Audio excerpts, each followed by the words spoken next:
एक बार एक बूढ़ा आदमी 3 गठरी उठाकर पहाड़ की चोटी की ओर बढ़ रहा था। रास्ते में उसके पास से एक हष्टपुष्ट जवान निकला। बूढ़े आदमी ने उसे आवाज़ लगाई कि बेटा, क्या तुम मेरी एक गठरी अगली पहाड़ी तक उठा सकते हो? मैं उसके बदले इसमें रखे हुए 5 तांबे के सिक्के तुमको दूंगा। लड़का इसके लिए सहमत हो गया। निश्चित स्थान पर पहुंचने के बाद लड़का उस बूढ़े आदमी का इंतजार करने लगा और बूढ़े आदमी ने उसे 5 सिक्के दे दिए।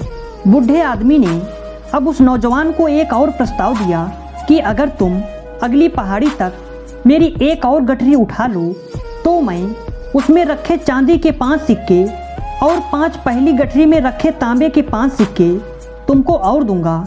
नौजवान ने सहर्ष प्रस्ताव स्वीकार कर लिया और पहाड़ी पर निर्धारित स्थान पर पहुंचकर इंतजार करने लगा। बूढ़े आदमी को पहुंचते पहुंचते बहुत समय लग गया। जैसे निश्चित हुआ था, अब उस हिसाब से बुजुर्ग ने सिक्के नौजवान को दे दिए। आगे का रास्ता और भी कठिन था। बुजुर्ग व्यक्ति बोला कि आगे पहाड़ी और भी दुर्गम है। अगर तुम मेरी तीसरी सोने के मोहरों की गठरी भी उठा लो तो मैं तुमको उसके बदले 5 तांबे की मोहरें, 5 चांदी की मोहरें और 5 सोने की मोहरें दूंगा। नौजवान ने खुशी खुशी हामी भर दी।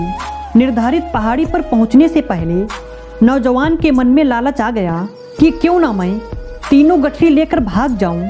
गठरियों का मालिक तो कितना बुजुर्ग है, वह आसानी से मेरे तक नहीं पहुंच पाएगा।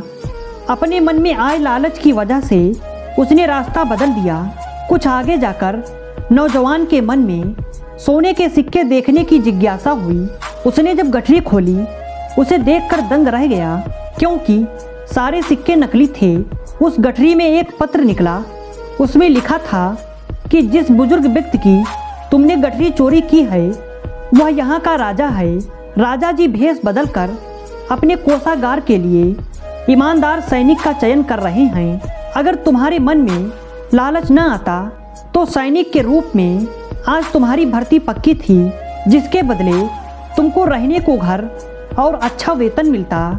लेकिन अब तुमको कारावास होगा, क्योंकि तुम राजा जी का सामान चोरी करके भागे हो। यह मत सोचना कि तुम बच जाओगे, क्योंकि सैनिक लगातार तुम पर नजर रख रहे हैं। अब नौजवान अपना माथा पकड़कर बैठ गया। कुछ ही समय में राजा के सैनिकों ने आकर उसे पकड़ लिया। उसके लालच के कारण उसका भविष्य जो उज्जवल हो सकता था वह अंधकारमय हो चुका था।